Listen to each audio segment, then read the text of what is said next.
چادر دیواری کا تقدس پامال کیا جا رہا ہے، انہیں پکڑا جا رہا ہے۔ حکومت کہتی ہے نہیں ایسا کام نہیں کر رہے ہم، لیکن ان کا دعویٰ تو یہی ہے کہ یہ ہو رہا ہے۔ دوسری جانب یہ باقاعدہ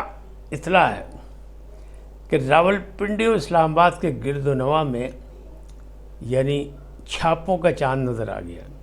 یعنی آج سے چھاپے پڑیں گے، لوگ گھروں کی تلاشی ہوں گی، اور جو لوگ بڑے سرگرم ہیں یا جو ڈی چوک جانے کے حمایتی ہیں ان تک فورسز پہنچ جائیں گی، پولیس پہنچ جائے گی، کیونکہ کسی قسم کا وہ رسک نہیں لینا چاہتے شنگھائی تعاون کانفرنس کے موقع پر۔ تو چاند نظر آ گیا چھاپوں کا، پکڑ دکڑ بھی ہوگی اور مار پٹائی بھی ہوگی، تشدد کے واقعات بھی ہوں گے، اس لیے کہ دفعہ 144 سے قانون کی خلاف ورزی، فورسز موجود ہیں، قومی مسئلہ ہے، شنگھائی کانفرنس پوری ملت کی عزت کا مسئلہ ہے، ملک و ملت کی، اور خالی ملک و ملت کی عزت کا مسئلہ نہیں ہے، اس کی ترقی اور خوشحالی کا مسئلہ بھی ہے، کیونکہ اس میں بہت سے معاہدے ہونے ہیں۔ دیکھیں سعودی عرب کا وفد آیا، معاہدے کر کے چلا گیا، ملائیشیا کے وزیر اعظم آئے، انہوں نے بہت سے MOU پہ سائن کیے، تو معاملات تو بہتری کی طرف جا رہے ہیں۔ حکومت کا بھی یہی دعویٰ ہے، رزلٹ ظاہر ہے الدین کا چراغ کسی کے پاس نہیں، کوئی بھی نہیں نکال سکتا، لیکن ایک آواز جو ہر طرف سے آ رہی ہے، ملک کے اندر سے بھی اور باہر سے بھی، کہ پاکستان ڈیفالٹ ہونے سے بچ چکا ہے، محفوظ ہے۔ تو اگر یہ محفوظ ہے تو پھر باقی بھی راستے بہتر ہو ہی جائیں گے۔ اب بات کرتے ہیں کہ PTI پہ ہے مشکلات، PTI میں دھڑے بندیاں ہو رہی ہیں، PTI میں مختلف آراء پائی جا رہی ہیں، PTI میں کچھ لوگ کہتے ہیں احتجاج کریں، PTI میں چیئرمین صاحب خود کہہ رہے ہیں کہ نہیں احتجاج اس وقت نہیں ہونا چاہیے، لیکن سیکرٹری انفارمیشن جو ہے وقاص اکرم شیخ صاحب وہ کہتے ہیں نہیں جی ہونا چاہیے۔ اچھا اسی طرح PTI کہتی ہے کہ KPK میں وہ جرگہ نہیں ہونا چاہیے، منظور پشین سے ملاقات کر کے ان سے معاملات طے کریں کوئی، اور سلمان اکرم راجہ جو سیکرٹری جنرل پارٹی کے وہ کہتے ہیں ہم ان کا مقدمہ لڑیں گے، یہ انسانی حقوق کی خلاف ورزی، انہیں جرگہ کرنے دینا چاہیے، یعنی رائے الگ الگ ہے ہر معاملے پہ۔ اور اس برے حالات میں ایک ویڈیو چھوٹی سی آ گئی MNA یعنی ممبر قومی اسمبلی تحریک انصاف کے، جنہوں نے خواجہ سعد رفیق کو شکست دی تھی، اور خواجہ سعد رفیق نے بھی بڑی بہادری سے فوراً سب سے پہلے شکست تسلیم کر لی تھی کہ ٹھیک ہے میں ہار گیا، بالکل، اور مبارکباد دے دی تھی۔ وہ ہیں جناب سابق گورنر پنجاب لطیف کھوسہ صاحب، جو اس وقت یعنی جسے کہا جائے حال مقیم PTI ہے۔ تو ان کی ایک ویڈیو آئی ہے جس میں وہ رقص کر رہے ہیں، کچھ خواتین بھی ہیں ساتھ۔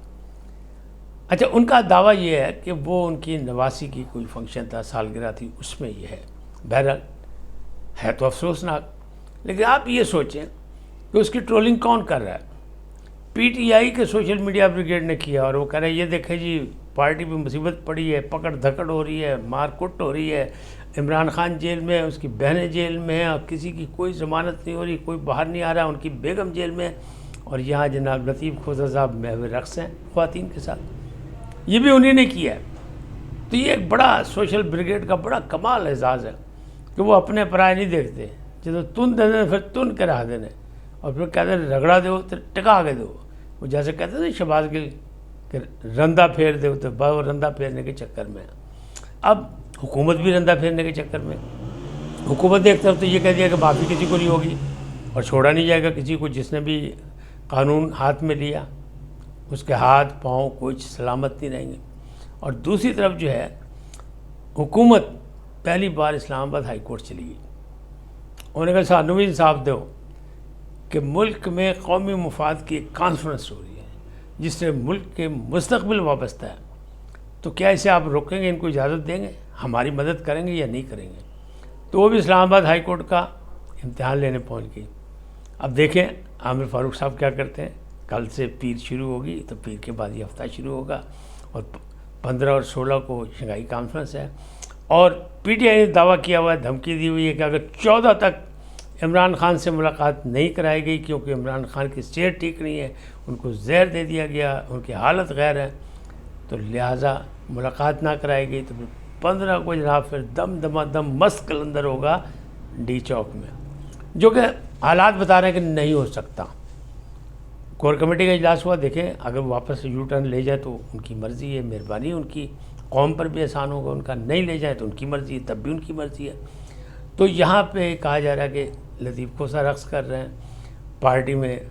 مختلف آراء پائی جا رہی ہیں، اور اسلام آباد ہائی کورٹ پہنچ گئی حکومت کہ انہوں روکو جناب، اور وہ کہہ رہے ہیں ملاقات کراؤ۔ تو میں نے آپ کو کہا نا کہ سوشل میڈیا پہ یہ کہا جا رہا ہے کہ وہ تو مر ہی گئے، ان کو دفنا دیا گیا اڈیالہ جیل میں، افواہوں کا ایک بازار گرم ہے۔ کبھی کہا جا رہا ہے زہر دیا جا رہا ہے، کبھی کہا جا رہا ہے ان کو مار دیا گیا، کبھی کہا جا رہا ہے نہیں، لیکن اڈیالہ جیل کے جیلر کا کہنا ہے کہ نہیں بھاجی نہیں، بانی چیئرمین بالکل فٹ ہے، پوری ورزش کرتے ہیں، واک کرتے ہیں، اپنی مصروفیات اسی طرح ہی ادا کرتے ہیں جس طرح ماضی میں کر رہے ہیں۔ بس فرق کیا پڑا ہے کہ ملاقاتیں بند ہیں، تو تمام قیدیوں کی بند ہیں تو ان کی ملاقات بھی بند ہے، بس اس کے علاوہ کچھ نہیں ہے۔ تو یہ ہیں معاملات۔ اب بات ہے کہ گنڈا پور ہیرو ہے کہ زیرو؟ گنڈا پوری متنازع ہو گئے جب سے بھاگے تھے یہاں سے ڈی چوک سے، تو اس وقت سے متنازع ہیں وہ کہ انہیں چلا کہاں کاٹا، انہوں نے کون سا دواخانہ استعمال کیا جس کی وجہ سے جناب کون سا تعویذ ان کو ملا کہ وہ جناب اچانک کے پی کے اسمبلی میں پائے گئے۔ تو ان پر شک ہے، ان کے بارے میں بھی مختلف گروپنگ ہے وہ کر رہے ہیں۔ تو کہنے والے پی ٹی آئی کے یہ کہہ رہے ہیں کہ جناب اگر ان کی ہو گئی ملاقات عمران خان سے تو جا کے پھر سچی جھوٹی کہانیاں سنائیں گے، اور پھر وہ اگر عمران خان صاحب نے ان کے حق میں بیان کوئی دے دیا تو پھر دیکھیں نا وہ ہیرو، اور اگر عمران خان نے کوئی غیر معمولی فیصلہ کر لیا ان کے بارے میں تو پھر وہ ہوں گے زیرو۔ آنے والا یہ وقت بتائے گا، کیونکہ ابھی 21 اکتوبر سے پہلے ان سے عمران خان سے کسی کی ملاقات کا کوئی چانس نہیں، اور نورین نیازی کے بارے میں بھی یہی کہا جا رہا ہے اس کی بھی ملاقات نہیں کرائی جائے گی، جو کہ انہوں نے آفر دی تھی عمر ایوب خان نے کہ ہم احتجاج کی کال واپس لے لیں گے اگر ملاقات کرا دیں، لیکن فی الحال ایسا کوئی چانس نہیں۔ کل پھر ملاقات ہوگی صبح کے نئے ولاگ میں، لیکن جانے سے پہلے آپ سے گزارش کہ INN کو سبسکرائب کریں، لائک کریں، گھنٹی کا بٹن دبانا نہ بھولیں، اور اپنی قیمتی رائے کا اظہار بھی کریں، اور ایک احسان کریں، تعاون کریں کہ اپنے دوستوں کے حلقے میں بھی اسے شیئر کریں۔ بہت شکریہ، سلامت رہیں، اللہ نگہبان۔